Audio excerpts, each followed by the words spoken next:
Olá, amigos. Boa tarde, boa noite, Brasil. Boa noite, Espanha. Estamos começando mais uma live.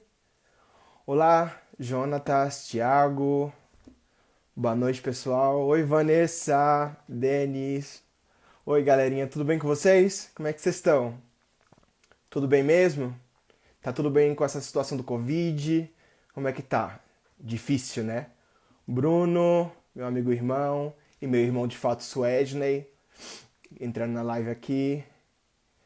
Ah, obrigado, Denis, de verdade. Me dá muita vergonha, mas eu tô com a live praticando também. Como o tema das lives é desconstruir, esse é um medo que eu tento desconstruir pouco a pouco comigo mesmo. A Tchela, que acabou de entrar. Ai, um beijão. Raul, Helena. Olá, pessoal, se aconcheguem. Sejam muito bem-vindos. Hoje a gente vai falar de um tema é, que eu vivo, que todo mundo já passou por isso ou vai passar por uma hora. Olha a Gilza. Ai, Gilza maravilhosa, rainha de Aracaju. Eita, mulher retada. Maravilhosa. Então, como eu tava falando, hoje a live é com um tema muito, muito, muito interessante. É uma live com para falar de experiências pessoais e encarar essa ideia do sonho, essa ideologia do sonho dos 30 anos, né? Essa pressão, essa carga que a gente cria na nossa cabeça, que a sociedade cria pra gente também. E a largo prazo isso se consome de uma maneira muito tóxica na nossa juventude, para com 28, 29, parece que você está chegando naquela data em que você tem que ser todo aquele sonho que o mundo disse que você deveria ser. Mas quem foi que criou esse sonho? Quem foi que disse isso pra gente, sabe? E como desconstruir isso quando a gente tá para chegar nos 30 anos e quando a gente começa a viver os 30 anos, né? Isso são perguntas, questionamentos que a gente tem que fazer para nós mesmos, mas hoje eu vou estar com uma grande, grande amiga, uma amiga irmã, que eu conheço desde os 11 anos de idade, que é a Laís Góes, minha amiga aracajuana, sergipana, nordestina, e ela vai entrar na live e ela vai discutir um pouco comigo sobre a desconstrução dela para chegar aos 30 anos agora em julho, que é o aniversário dela que está chegando, e ela vai contar pra gente um pouco da experiência dela e quais são os pontos que ela mais tem a desconstruir e que teve que desconstruir a largo prazo com o sonho dos 30 anos. Vou adicionar ela aqui. Deixa eu aprender, Laís, porque isso foi algo que eu não me preparei para adicionar uma pessoa. Aqui está. Apareceu. Laís. Por que não aparece Laís está conectada? Laís não está na live ainda. Olha só. Se eu vou matar a Laís. Gilza, chama a Laís aí, por favor, Vanessa. Pelo menos eu não vejo a Laís aqui. Laís, não chama sua irmã, por favor, para ela entrar no live comigo. Que eu não encontro ela aqui no chat. Aqui está. Ai, aqui está a Laís. É que muda rápido essa coisa aqui, que estranho. Ai, que difícil. Ai, adicionar. Agora vem. Não é possível. Entrou lá. Não. Deixa eu manejar um pouco mais isso aqui. Normal, gente, a gente está experimentando isso aqui. É a minha primeira vez colocando uma pessoa em uma live comigo, então, sim, a Laís já está conectada aqui. Um minutinho. Enquanto os amigos entram.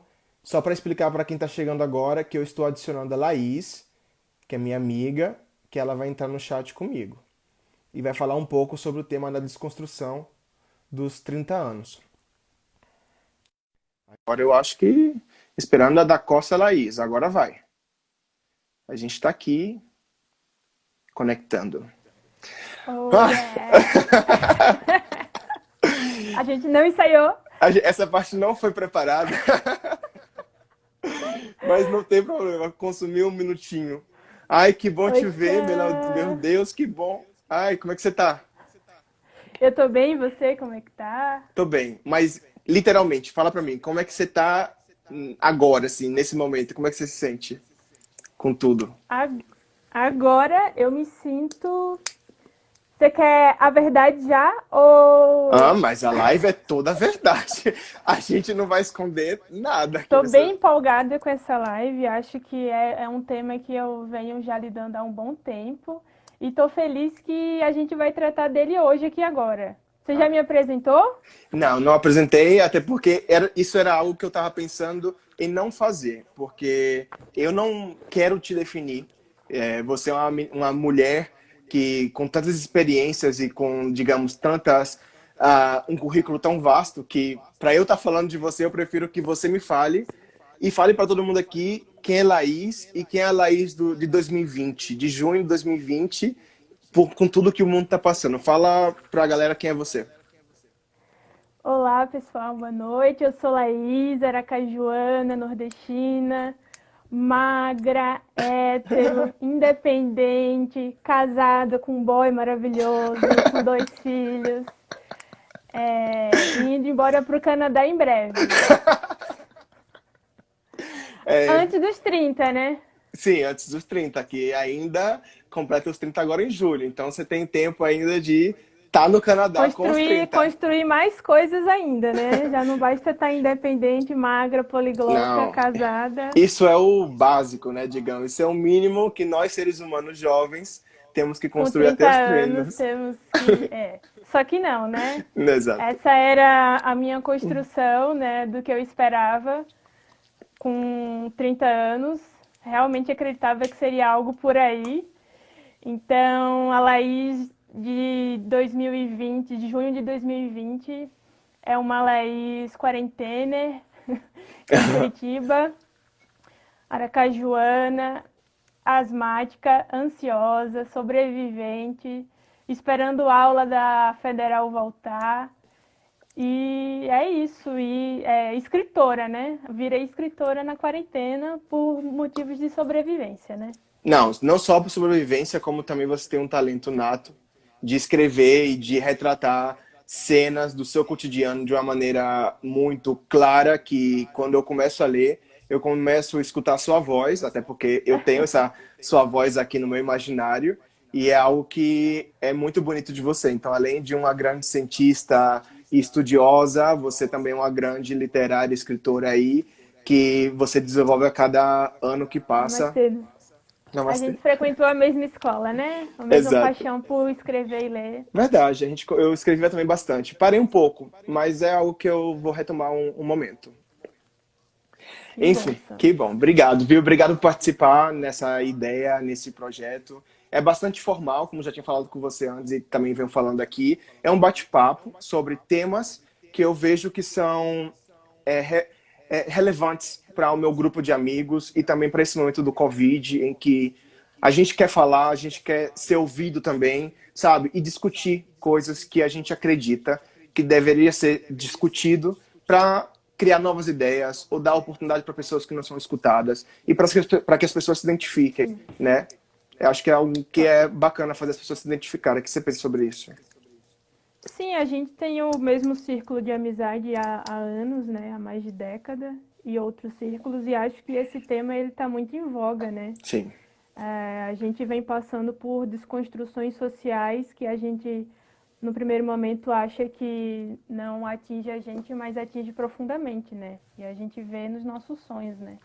sim, com certeza. A questão cultural, ela, de fato, atinge nossos sonhos mais íntimos, né? Sim. E quando eu vi esse tema e eu falei com você, vieram conexões porque foi exatamente um dia antes de eu começar a ler suas crônicas, né? É o arroba da Costa Laís.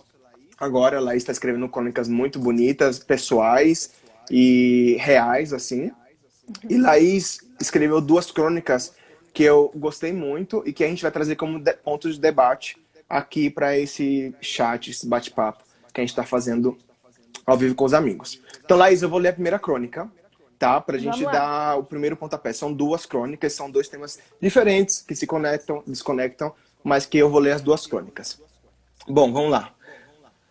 A primeira crônica é: quem me salva, eu não esqueço.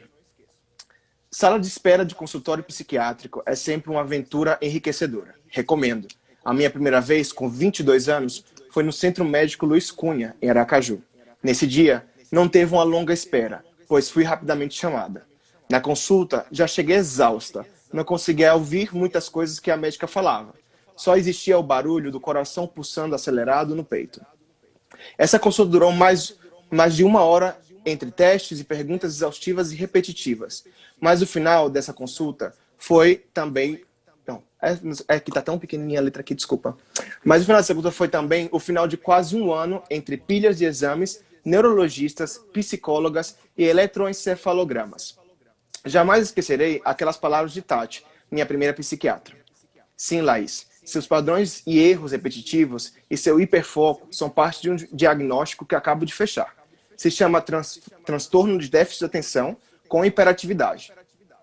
Tudo parou. Fiquei tão confusa, minha cabeça girava. Desabei no choro. Tudo fez sentido. Sinto até hoje que minha vida foi salva nesse dia, a vida futura, porque desde esse dia eu me perdoei por tantas coisas. E desde esse dia, enalteço com todo o coração as psicólogas e psiquiatras que salvaram e salvam a minha vida e a de tantos. Eu juro que eu li e eu deu vontade de chorar, de me emocionar, mas de entender que existe uma esperança. Mas eu quero escutar de você, porque eu tive minha impressão, mas eu quero escutar de você. Como você se sentiu com tudo com isso? Se você puder contextualizar um pouco também, né? Sim, contextualizo, vamos lá. Eu comecei em cursinho pré-vestibular com 17 anos e fui até os 22 numa insanidade assim, de estudos de 12 horas por dia, no hiperfoco louco para passar em medicina, né? E eu ajudei muita gente, eu sempre tinha notas altíssimas no cursinho e tal, mas eu sempre cometi os mesmos erros nas provas de vestibular. E aí acabou que eu tive que ir atrás de uma ajuda extra, né? Uma ajuda psicológica. E aí da ajuda psicológica me levou até a psiquiatra. Mas no longo caminho de erros e acertos aí. E aí esse diagnóstico ele veio para desconstruir realmente assim quem eu pensava que eu era e quem eu poderia ser, né? O diagnóstico TDAH ele não foi limitante para eu decidir mudar de profissão ou não, mas ele foi determinante para eu decidir quais riscos eu iria escolher para minha profissão futura. E eu tive a opção na época até de ir para a Argentina e tal, estudar medicina, mas eu parei, dei uma olhada ao redor do mundo, assim, para ver o que era o mundo, né? Uhum. E aí comecei a buscar outros cursos e tal, e encontrei a minha engenharia hoje, que eu estou bem feliz nela. Mas esse momento, ele foi um momento muito complicado, assim, porque foram anos e anos de muitas reprovações, né? E eu dando o meu melhor. E é muito complicado quando você sabe que você está dando o seu melhor e você não consegue atingir o seu objetivo, né? Sim, Isso é mais que frustrante, né? É uma dor de alma, né? sim. Então, quando eu recebi esse diagnóstico, primeiro veio essa euforia no momento, um alívio grande assim, mas depois foi a pior fase, né? Porque depois desse diagnóstico eu enfrentei uma depressão, eu fiquei um ano em depressão, né? Porque é a história de uma vida inteira com tantos e tantos erros, tantas e tantas brigas, que eu não sabia de onde vinham e vinham de um lugar específico que foi encontrado também com muita luta, né? Uhum. Não foi dado de bandeja. Foi uma coisa que foi com muita luta, com muitas consultas, muitos exames, muitos testes. Então, é um alívio, é o que determina até hoje minhas decisões, com certeza, sim. E é o que me impulsiona. Eu acho que o TDAH hoje é a minha mola que impulsiona mesmo. A minha criatividade, eu acho que vem dele e tudo mais. Mas esses momentos de girar a chave, eu acho que quanto mais profundo eles são, mais tem uma tendência de você paquerar a depressão, eu acho, porque você Sim, tem que entrar muito dentro de si, né? sim. E existem dois Então, pontos da sua fala que eu até anotei uma frase que você falou. Parei para olhar o mundo. E é tão injusto com nós, jovens, que com 15 anos, no Brasil, no ensino médio, temos que definir o que queremos fazer no vestibular em 3 anos. E já bloquear qualquer outro caminho que existe nesse meio tempo, sabe? Para a gente se dedicar a uma profissão que a gente tem que decidir que é para a vida inteira, para se formar com 22, sabe? E qual é o momento que a gente tem aí para, não sei, reavaliar, sabe? Reavaliar com 14 anos para decidir com 15? Será que eu tenho experiência suficiente, né? E criar toda essa expectativa de uma carreira de medicina, por exemplo. E como foi o suporte assim familiar para você? Que eu sei que Gils, a sua mãe, é uma mulher incrível e eu queria que você falasse um pouco da família também. Foi fundamental, né? Eu acho que sem o suporte de minha família, de minha mãe ali nas consultas e acreditando que eu falava que, cara, tem alguma coisa errada, não é possível, sabe? Eu tô dando o meu melhor. E eu não tinha problema nenhum no cursinho, sabe? Eu tinha problema nas provas. Então eu sabia que era algum problema muito pontual. Então, total apoio. E assim, a gente tem até umas fotos engraçadas, eu com os eletrodos na cabeça, no dia que eu fui fazer o eletroencefalograma final, e daí minha mãe foi comigo e acompanhou tudo. Então, apoio sempre, né? Minha família, graças a Deus, é bem presente em minha vida. Maneiro. Mas a luta, eu sei que a luta não parou aí. Você começou a fazer a engenharia de biotecnologia. Posso falar biotecnologia, né? Que existem várias nomenclaturas aí. Bioprocessos e biotecnologia. Tá bom, exato. E aí você entrou, você foi para Minas Gerais, você decidiu que queria algo diferente, algo melhor, foi para Curitiba, para o Paraná, e você teve que mudar e mudar. Como foram essas mudanças para você? Porque é como você quer o seu melhor e como tem sido para você essas transições, essas mudanças para sempre viver a melhor experiência sem se limitar muito a pensar, caraca, estou chegando aos 30 anos. Fala sinceramente, hein? Olha, Sam, eu te confesso que, assim, eu acho que nessa estrada dos 20 anos, ela é uma estrada que ela permite a gente se perder bastante, né? Porque é uma estrada que a gente está definindo algumas coisas que venderam pra gente que serão definitivas, como profissão, sexualidade, Sim. enfim, até cidade onde morar. E então foi uma estrada que eu falo assim, tô chegando aos 30 e tô soltando fogo, sabe? Pela questão mesmo da sanidade mental. Eu acho que os 20 anos, em vários pontos, para você se permitir se jogar e recomeçar e falar, não, eu mereço mais. Não, ainda não é isso, eu mereço mais. Não, ainda não é isso. Então, assim, essa energia que você tem que tirar lá tão de dentro, para cada nova mudança, cada nova cidade, cada novo curso, cada novo relacionamento, você tem que ter uma estrutura interna muito bem construída, né? Sim. Porque são mudanças de paradigmas totais, né? Quando você muda quando eu mudei de cidade, eu mudei algumas vezes, sempre que eu mudo de cidade, eu mudo o jeito de falar, o jeito de pensar, o jeito de socializar. Então, você tem que ter essa energia e você tem que ter essa sensibilidade de olhar e ver. Eu vou passar por mais uma mudança, vamos lá. Sim. Então, os 20 anos pautado completamente em mudanças profundas, em construções e reconstruções internas. Sim. E quem é a Laís e qual é a Laís que eu quero ser para mim, qual é a Laís que eu quero ser para o mundo, né? Sim. E eu me vejo em uma trajetória muito similar à sua, claro, com caminhos aí diferentes, mas sair de Aracaju para mim e ir para o Espírito Santo foi um grande baque também, porque o choque cultural, a mudança, o comportamento do capixaba, o comportamento do nordestino, do sergipano diferente, e me adaptar aí e construir aí uma carreira. E de repente com 27 anos eu decido fazer um intercâmbio e também conheço um grande amor aqui na Espanha. E aí eu venho para a Espanha e eu venho sem falar espanhol, me dedico durante 6 meses a ficar sem trabalhar, só estudando espanhol, e depois eu começo a trabalhar e começo uma carreira sem nenhum network. Mas, e isso quebra um pouco toda essa estrutura de criar um network, um case de sucesso até os 30 anos.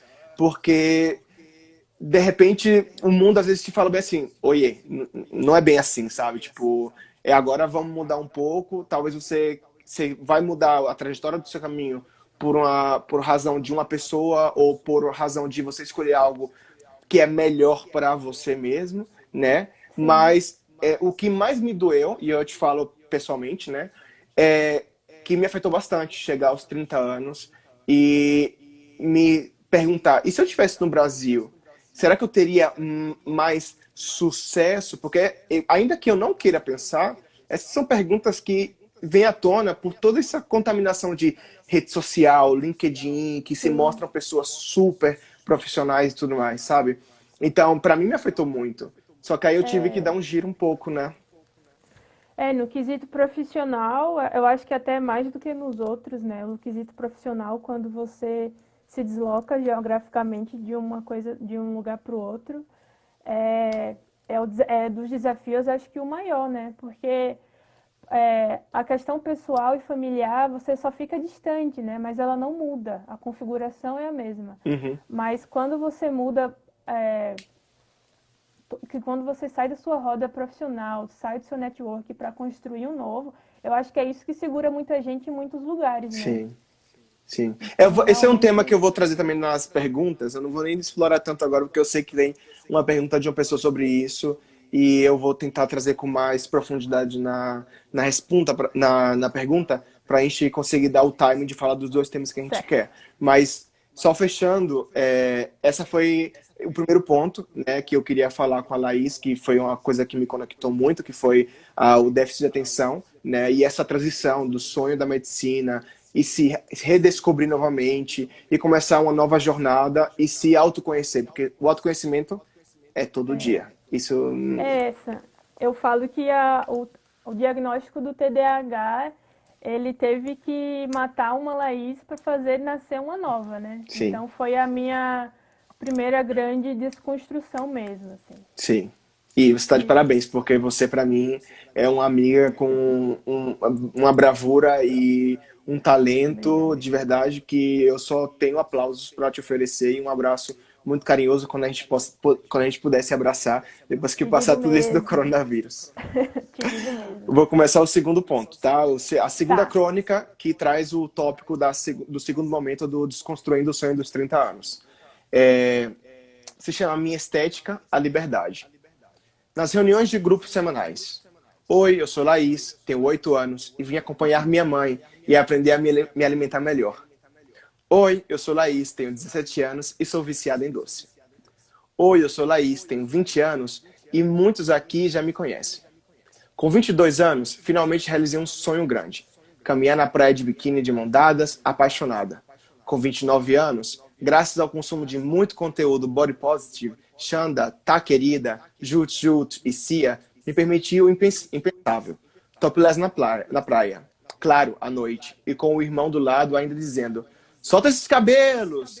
Ou, solta esses peitos, não só cabelos. Solta esses peitos. Sente a brisa. Se aceitar é urgente.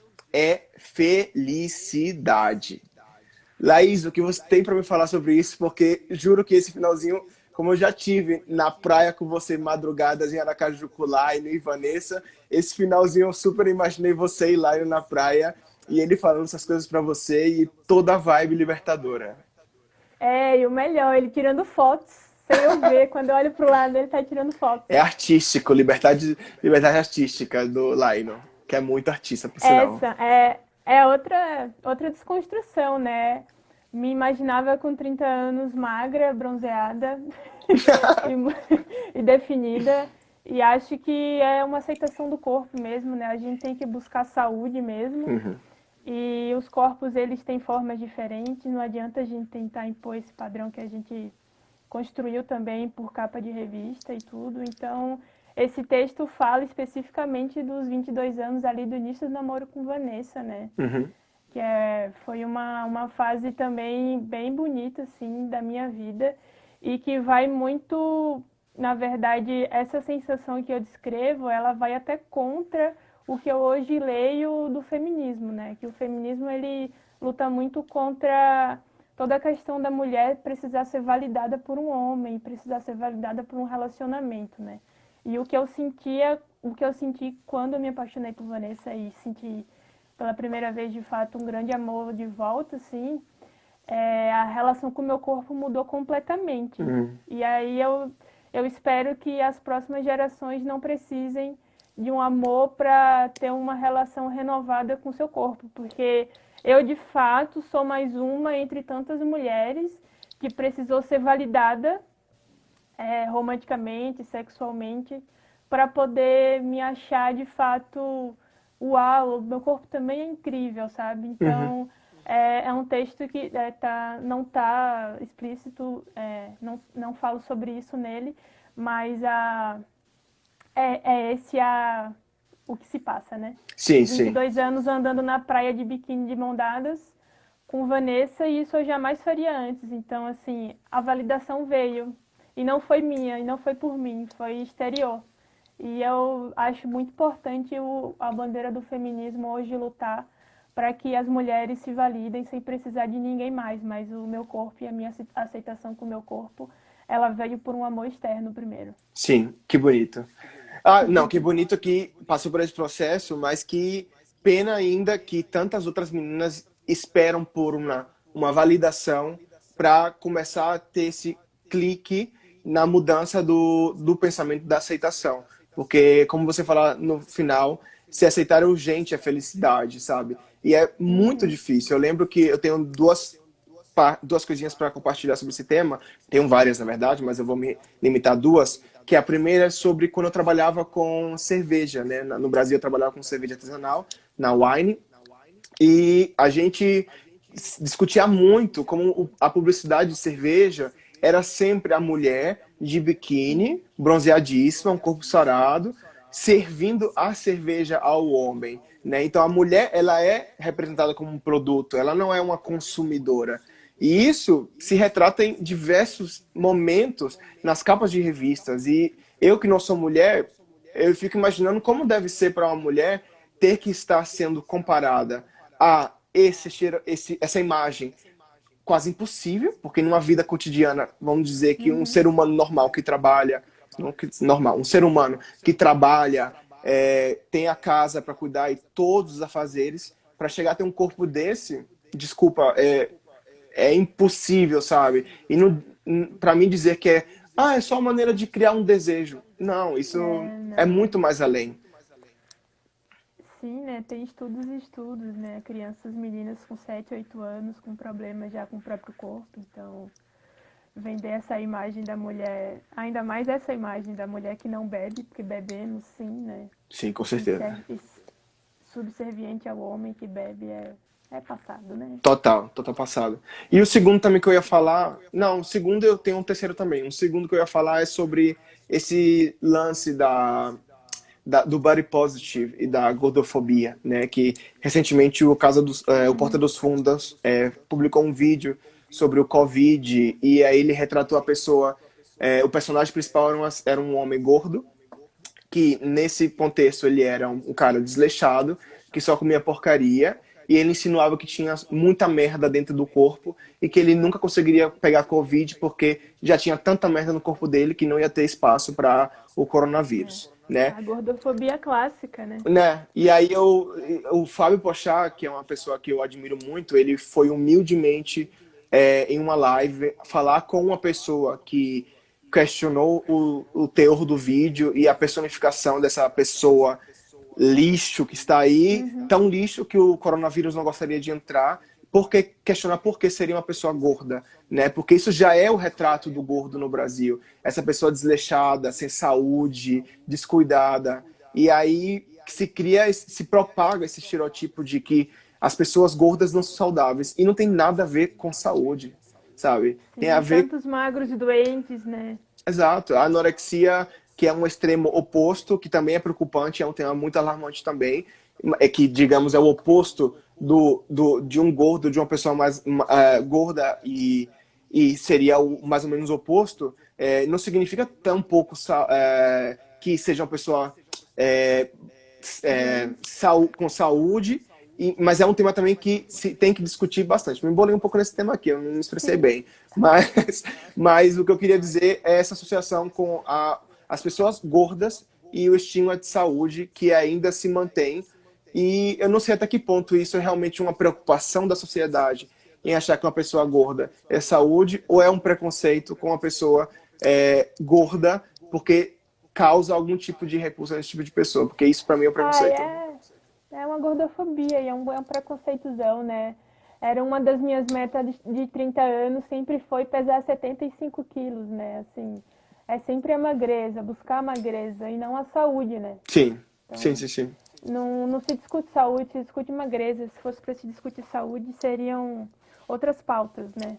Total. Até porque existem outros interesses aí, existe um mercado por trás que tem um interesse também de tudo Sim. isso. Então, isso seria só uma live para falar sobre mercado e o mercado de alimentação e tudo mais.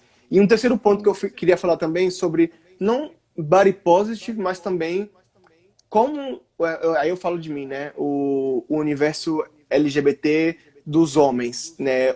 A ideia que se cria do mundo LGBT de homem gay super definido, metrosexual, super bem cuidado.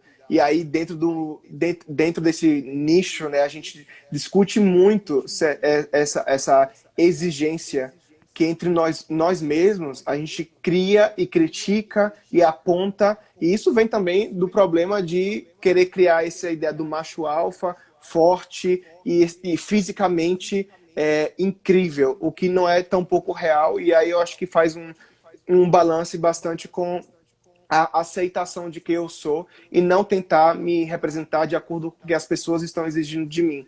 No meio das meninas, que a gente às vezes não tem tanto.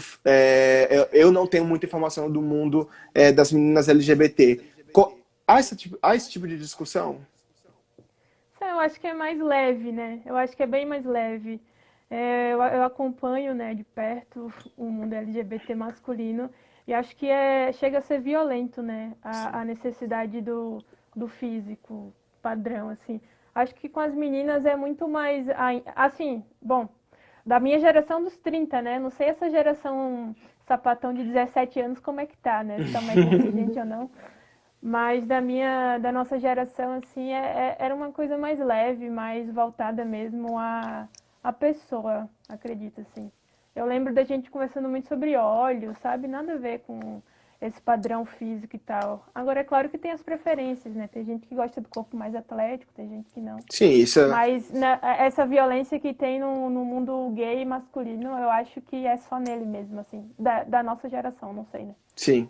Eu acho que os meus amigos que estão conectados aqui, acho que, e você também, deve lembrar do meu momento em 2016, que eu estava bastante obsessionado com CrossFit. E Nossa. aí eu estava num momento que foi uma descoberta também, porque para um menino que sempre foi gordo na infância, gordo na adolescência, e sempre escutou esse desejo exterior da sociedade dizendo, né, eu fiz um curso de modelo com 18 anos e eu não era nada magro, nada definido, e eu sempre ficava escutando desde fora sobre homens gays terem um corpo sarado. Você vê na telenovela da novela das 8, que os homens atores eram todos muito sarados, muito bonitos. E essa imagem me retratava bastante sobre, caraca, eu nunca vou parecer um cara bonito, até porque eu nunca fui o estereotipo do adolescente na escola, entendeu? E aí quando eu me descobri no CrossFit com 26 anos, e eu percebi que eu poderia emagrecer e me definir, eu consegui me definir, aquela obsessão. Foi uma obsessão porque meus amigos Foi uma que. obsessão. Não, e foi uma obsessão, e eu reconheço porque os meus amigos que conviviam comigo, eu ia para encontros de amigos, eu levava batata doce e ovo cozido para um jantar na casa do É. Vitor, por exemplo, sabe? Eu ia para uma reunião de amigos, eu não bebia vinho, sabe? E aí, hoje em dia, eu repenso muito isso, porque foi uma fase muito dura para mim, que por, por mais que parecesse natural para mim naquele momento, não era tão natural assim. Existiam outras questões que me impulsavam a agir Ah, dessa maneira. isso eu posso te falar uma coisa, né? Assim, que eu acho que a minha fase mais magra, eu pesei, sei lá, 62. Eu tinha 19 anos. E a minha fase mais gorda foi com 22 anos e eu tinha mais de 110 quilos. E foi quando eu conheci Vanessa. Então, assim, é louco isso, porque eu, apesar de estar na minha melhor forma física, eu estava muito infeliz. Por quê? Porque eu estava vivendo sob toda essa disciplina do comer regrado no nível que não é natural, né?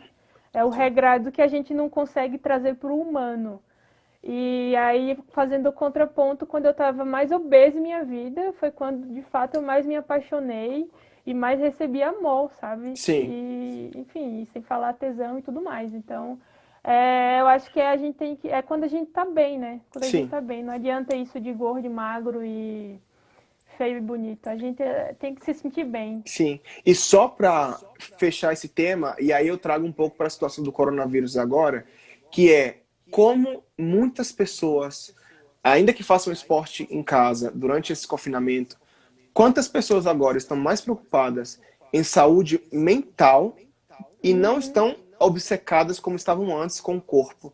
Porque é um momento que as pessoas agora estão dando prioridade à saúde mental, porque é algo realmente relevante, sabe? E o corpo é algo que você materializa e você pode adaptar, mas que se vive naturalmente com o tempo e com a rotina. Não tem que ter essa obrigação. Eu, particularmente, durante o coronavírus e quando eu encontrei depois amigos, né, do CrossFit, que eu ainda pratico CrossFit, mas agora de uma maneira equilibrada.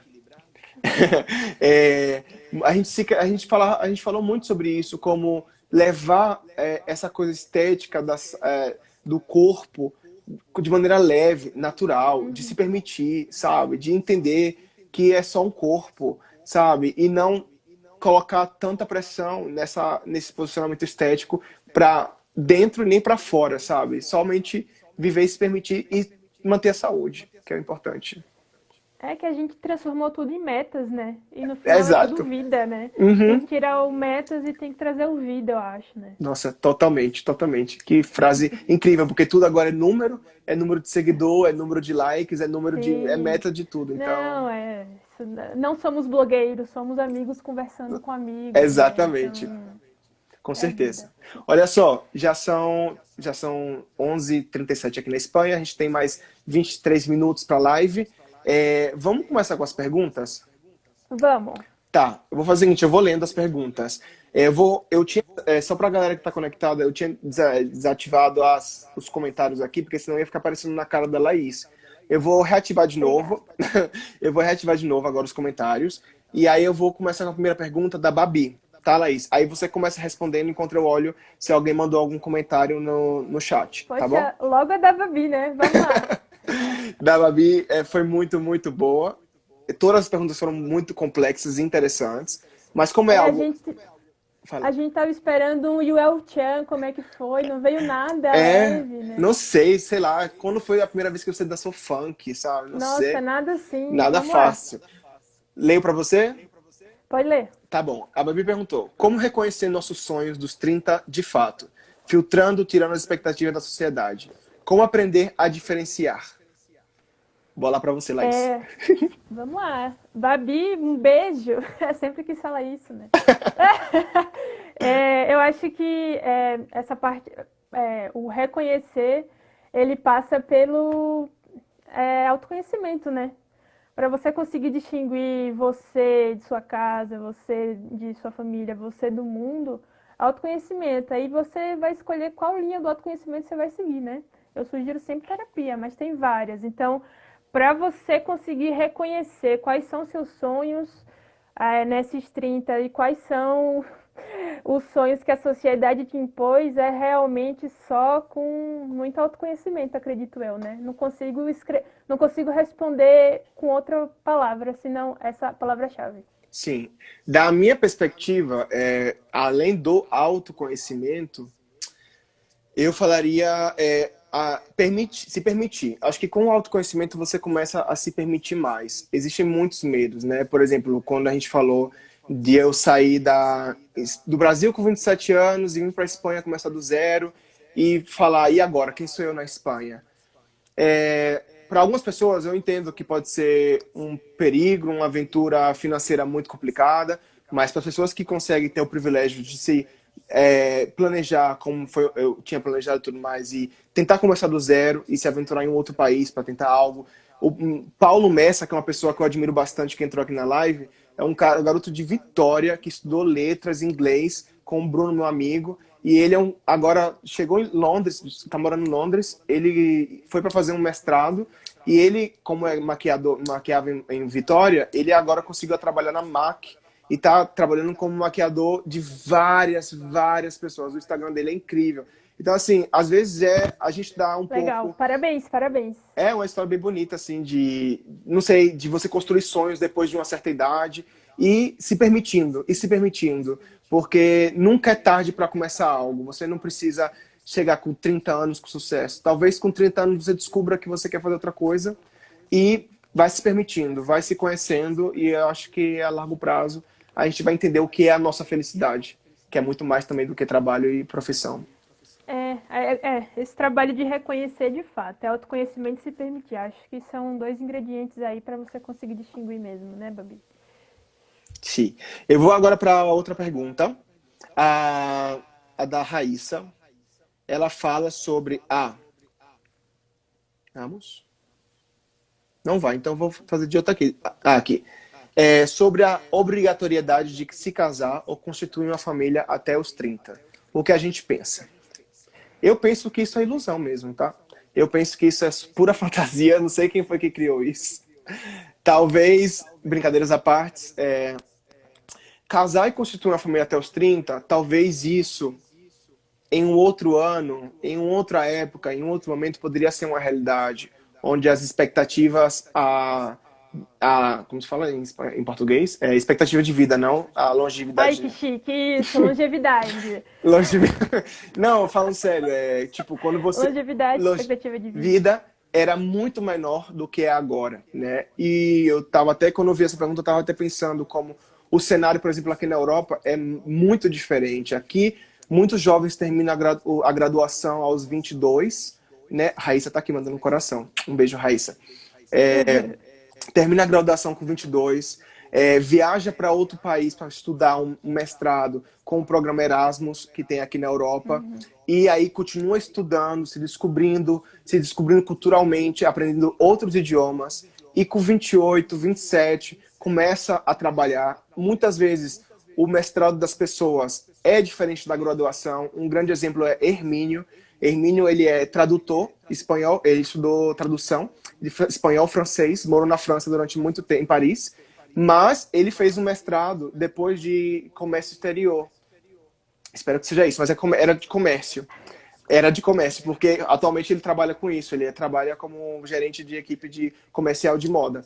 Então, você vê como as coisas assim mudam, e muda porque a gente se descobre, a gente desperta outros interesses, sabe? Então, essa obrigatoriedade de chegar com 30 anos, com família, com sucesso, eu acho que é algo que Não, ficou para trás. Fala aí, lá. que bom que você criou a hashtag Desconstruindo Ideias. Eu acho que essa é uma ideia que a gente precisa desconstruir urgente, né? Pelo amor de Deus, que a gente pare de ter famílias antes dos 30. Assim, é claro que uns e outros têm esse sonho de ser pai e mãe jovem, mas são sortudos que têm essa estrutura e esse sonho dos 30 anos alcançados, né? Eu acho que para a gente constituir uma família, a gente não só tem que alcançar a independência financeira, que está cada dia mais tarde, mas também alcançar o equilíbrio emocional, o equilíbrio familiar, o equilíbrio do relacionamento. Então eu acho que essa pergunta, é uma ideia que precisa ser desconstruída e que a gente não precisa criar família antes dos 30 e talvez também não depois dos 30, quem sabe nos 40 e vá lá. Eu Sim. acho que as famílias, a gente tem muitos problemas muito pautada aí nessas famílias que foram constituídas às pressas e por gravidez e outras questões religiosas. Sim. Então, que bom que a gente está debatendo sobre isso, sobre ter que constituir família com 30 ou não. E eu acho que é uma necessidade social que a gente não tenha que construir família. Total, total. E não sei se você tá vendo os comentários, mas o pessoal tá rindo Não de tô mim. vendo porque eu tenho um déficit, então até botei um negocinho aqui para tapar. Tá, desculpa. É que o pessoal tá rindo de mim que o Hermínio tá aqui na sala de jantar, no salão aqui, me corrigindo, falando que ele estudou gestão internacional de empresa. E embaixo tem um monte de kkkkkkkkk. Ah, você me perdeu a noite hoje. Olha só, vamos ler a pergunta da Vanessa, Love of Your Life. Ela fez uma pergunta muito boa. É o que vocês fizeram com 30 anos, ou quase 30, que vocês não imaginavam fazer? Começa você, Já começa. Laís. Não, Ah, começa você. essa é fácil, eu vou até tapar aqui, né? É o que eu fiz com 30 anos que eu jamais imaginei fazer, Vanessa. Namorar à distância por 7 anos, essa é muito fácil.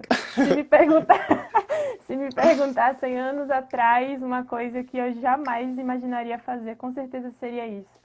Mas é um prazer namorar com você à distância. Ai, que bonito.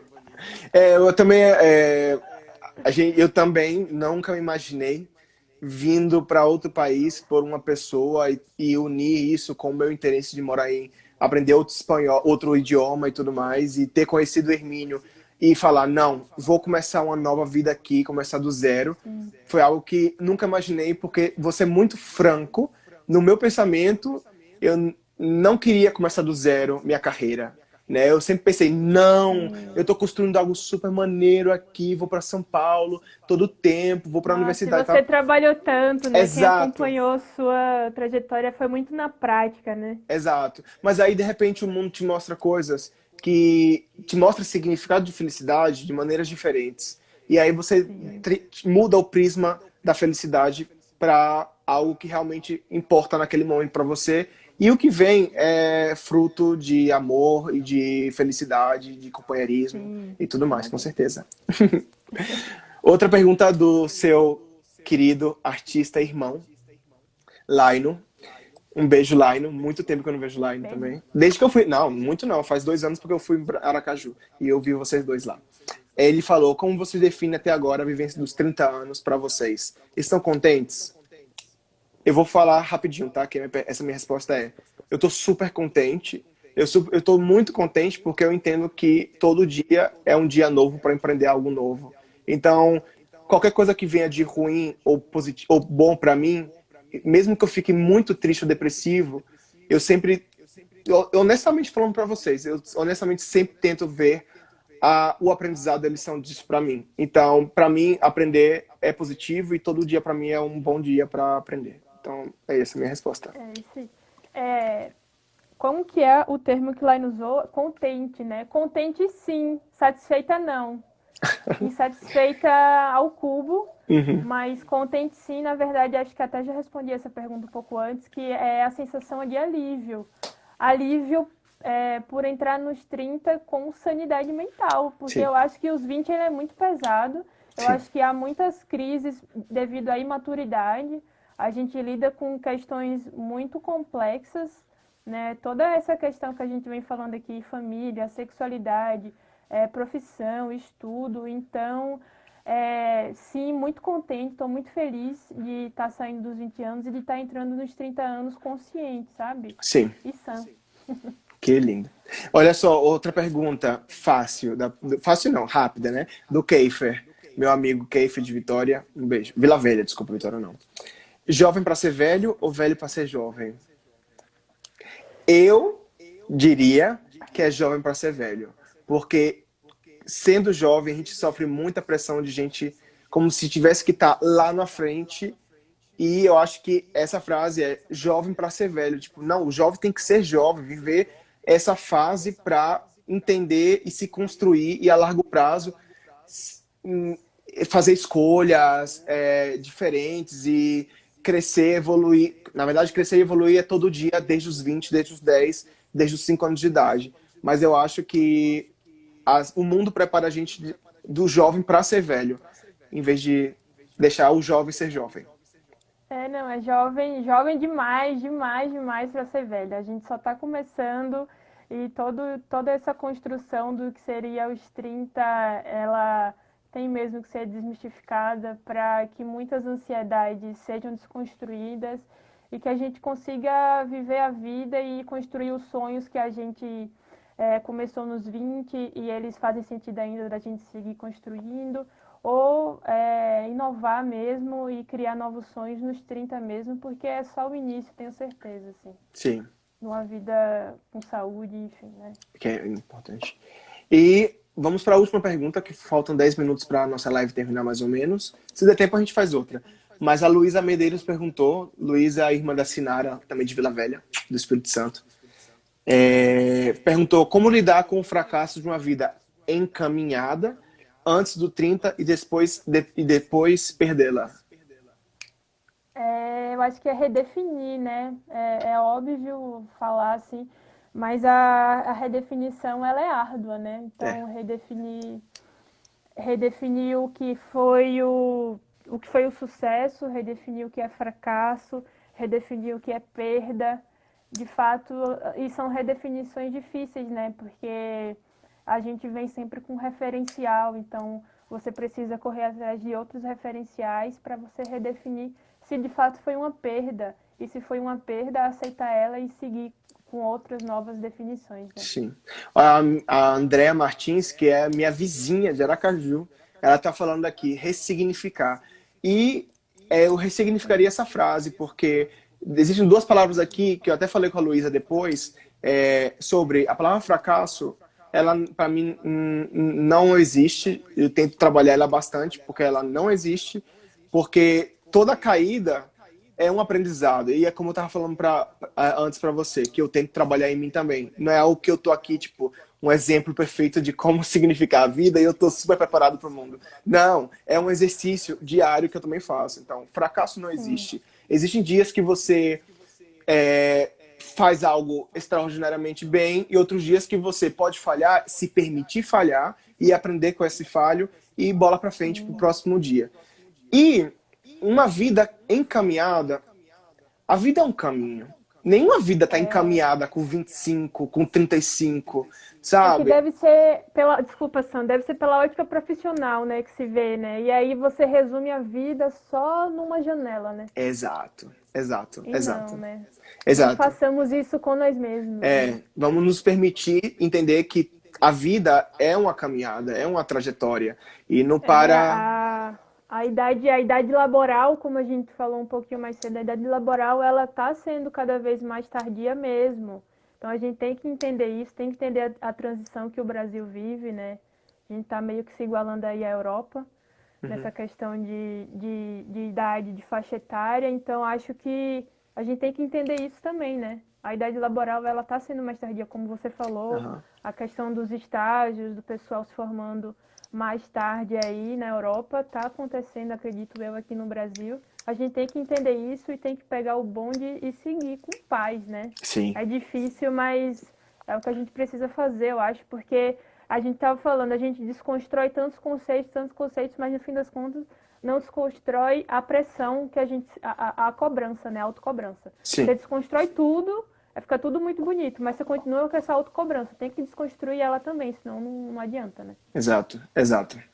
A outra Andréa, que trabalhou comigo na Wine, comentando aqui, sempre há recomeço. Andréa, é difícil o sobrenome dela, Rehen. Bom, ela sabe que é ela. Um beijo, Andréa. Aqui, e a Brenda Moser perguntando, vai deixar gravado, Sam? Sim, eu vou deixar gravado. Vai ficar no IG Stories, depois no YouTube também, pra gente poder compartilhar esse conteúdo. Eu não tô lendo, desculpa, porque senão eu perco o fio da meada aqui. Desculpa lá. Vamos para a última pergunta, porque dá tempo. Se a gente se controlar em 2 minutos essa resposta, a gente consegue terminar. Arthur Louro, meu amigo de Vitória, me perguntou, você teve que desconstruir a forma que você se vê e que você pensa de si mesmo? Essa é uma pergunta que a gente já respondeu bastante durante a live, mas se você puder sintetizar, e eu puder também depois, a gente... Hoje, acho que nos 20 anos, umas 15 vezes, 10 vezes, eu acho, assim. Profundamente, umas 3 vezes. Mas se redefinir, meu Deus, bastante. Até porque eu tenho uma trajetória aí de mudar de cidade, de universidade, de sonhos. Então, enfim, fui longa. Não, eu concordo com você, porque também essa coisa de mudar de cidade e aí você mudar de país, e existem momentos que a gente muda o prisma como a gente se vê. Tem dias que eu acordo e crio o meu medo de eu sou um latino na Espanha, um estrangeiro. Aí vem esse tipo de pensamento de desconstrução. Depois eu penso, será que eu tô, não sei, cuidando do meu corpo, da minha vida profissional aqui? Então, é outro prisma. Então, a desconstrução, ela é todo o tempo, porque a gente não se vê toda hora da mesma maneira. Os questionamentos vêm a largo prazo, quando você vive também as experiências de se permitir, e aí a gente tem que se sentir confortável, desconstruir esses medos, esses fantasmas que aparecem o tempo todo, e é normal, tá? É Uhum. normal ter fantasma, é normal ter medo, mas encarar eles ou pedir ajuda, como eu já tinha falado na outra live, pedir ajuda a um psiquiatra, a um psicólogo, é também normal e é o recomendado, tá? Nem todo mundo tem essa força e esse empoderamento, porque não tem, e só é pedir ajuda, e não tem problema nenhum em pedir ajuda. Então, acho que esse é um ponto que desconstruir é algo diário para mim. Respondendo, desculpa. É. Enfim, terminamos a última pergunta. E, Laís, temos 5 minutos para dar um desfecho para essa live. Ai, meu Deus. E, para terminar essa live, como o tema das lives é desconstruindo ideias, eu quero perguntar para você, Laís, o que você quer construir no mundo a partir dos 30 anos? Já que você desconstruiu tanta coisa até agora, o que a partir de julho você quer construir para o mundo, para as pessoas ao seu redor? Eu quero construir diálogos, né, em primeiro lugar. E aí eu não falo isso superficialmente, né? Eu falo diálogos começando dos mais difíceis, né? Em casa, com a família. Eu acho que, não sei, mas cada vez que passa, eu acho que fica mais difícil dialogar com quem a gente tem mais intimidade. Que a gente vai ficando cada vez mais impaciente, né? Então, acho que quero construir diálogos, quero poder estar apta a construir diálogos, não só meus, mas diálogos que eu veja que são necessários e que eu consiga fazer pontes, né? Que lindo. Além de construir diálogos, eu quero poder construir realmente, assim, isso é um sonho meu, desses 20 anos que eu venho traçando aí a duras penas, que é a parte da profissão. Eu escolhi uma profissão que eu pretendo usar ela para, de alguma forma, construir um novo mundo. Eu acredito nas novas engenharias, nas engenharias verdes, nas biotecnologias. Então, eu quero muito construir tecnologias aí que possam modificar a vida, salvar vidas ou melhorar a qualidade de vidas no geral. Acredito muito assim no potencial das engenharias, de qualquer profissão que, na verdade, tenha como objetivo mudar a vida e melhorar vidas, né? Então, eu quero construir tecnologias que eu possa seguir construindo, né? Me considero, de fato, cientista, então quero tentar seguir por esse caminho aí. Quero construir minha família. Isso é um sonho que é meu, muito meu, nada social. Acho que a gente do Nordeste vem muito, muito agarrado à família e muito agarrado ao bem que a família faz. Então, eu tenho um sonho grande de construir minha família. Acredito que a cada dia que passa tô mais perto disso. Ai, E quero construir uma pessoa cada vez menos hipócrita, cada vez menos preconceituosa, cada vez menos pronta, sabe? Não quero ser aquela pessoa chata pronta, nem aquela pessoa desconstruidaça. Quero construir uma pessoa que está disposta, sabe? Eu quero estar sempre disposta a olhar para o mundo do jeito que eu sempre olhei, mas com novos primas, do jeito que eu sempre olhei, que eu falo um jeito lento, né? Eu sempre olhei para o mundo e para as pessoas e para tudo ao meu redor com um jeito muito lento, muito, muito voltado mesmo à literatura. Eu não quero perder isso, eu acho isso muito ingênuo de quem tem. Mas quero construir novas histórias, quero construir, escrever novas histórias e, enfim, acho que que lindo. curas Sim, muito no bem. geral. Que lindo, que lindo. Se eu conseguir fazer metade do que você falou, eu já vou me sentir tão bem. Imagine eu. Não, mas você vai, porque você é cientista, então você já consegue fazer muitas das coisas que você se propõe. Eu não vou conseguir fazer porque eu não sou cientista. Mas olha o que você está fazendo aqui, né, Sam? Se não fosse você, a gente não estaria aqui também. Essa sua. Eu te faço a pergunta: o que você quer construir? Aí lá, eu vou ter que deixar a minha resposta para outra Ah, live, não! porque me faltam 39 segundos para terminar essa live. Eu deixei você bem à vontade. Mas então vamos Então mandar um tá. beijo para todo mundo que participou da live, que foi muito legal. Lá, te amo, fica Te bem, amo. tá? Fica todo mundo bem que participou. Obrigado mesmo pelo apoio e vamos seguir todo mundo acreditando nos sonhos e liberdade para todo mundo ser quem quer ser. e vamos ser felizes. Vamos ser felizes. Tchau. Um Obrigada, beijo. Sam. Beijo. Um beijo. Beijo, tchau, pessoal. Tchau.